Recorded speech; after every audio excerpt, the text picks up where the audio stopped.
Hey everyone, this is a quick video just to show you a couple different ways to use different knives to cut a watermelon. This is a seedless watermelon, and traditionally the butcher's knife is one of the knives that has always been designed for harder skinned things, things that are chicken bones and squash and melons, things like this. The blade of the butcher's knife is really thick through the middle.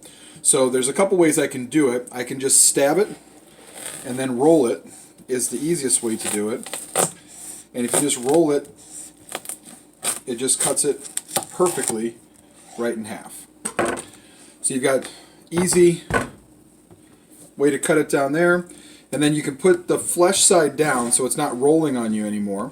And then this is a fun way to cut it if you're doing a party or a picnic or something where people are going to want to grab it. Instead of cutting it into big smiley faces where it ends up all over everybody's cheeks when they eat it, if you take the butcher's knife and slice through it in a crisscross or a grid pattern. So I'm going to take, and you see this knife, as soon as it cuts into the skin, it just goes right through and splits super evenly.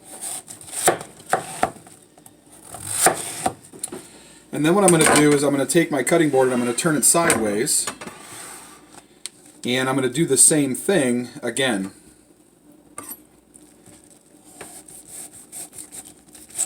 Call from Joel Negrio.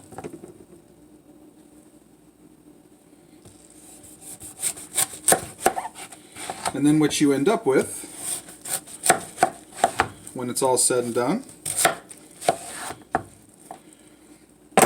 are pieces of watermelon that people can just grab and eat. Instead of having it be a smiley face, all you have is a little piece to hold on to, and then the watermelon is straight sticking out like that. So that is one way and one knife to use for cutting a watermelon. Another knife that's very handy to use is the salmon knife. The salmon knife was designed for fish and is really flexible, but it also works really well on melons. So again, you can take this knife and it slices right through. And because this knife is so flexible, if you're cutting it up more for a snack, what I do is I take and I slice the watermelon this way, and then I'll take and slice it through this way a couple times. And then you can just take this and scoop the flesh pretty much right out,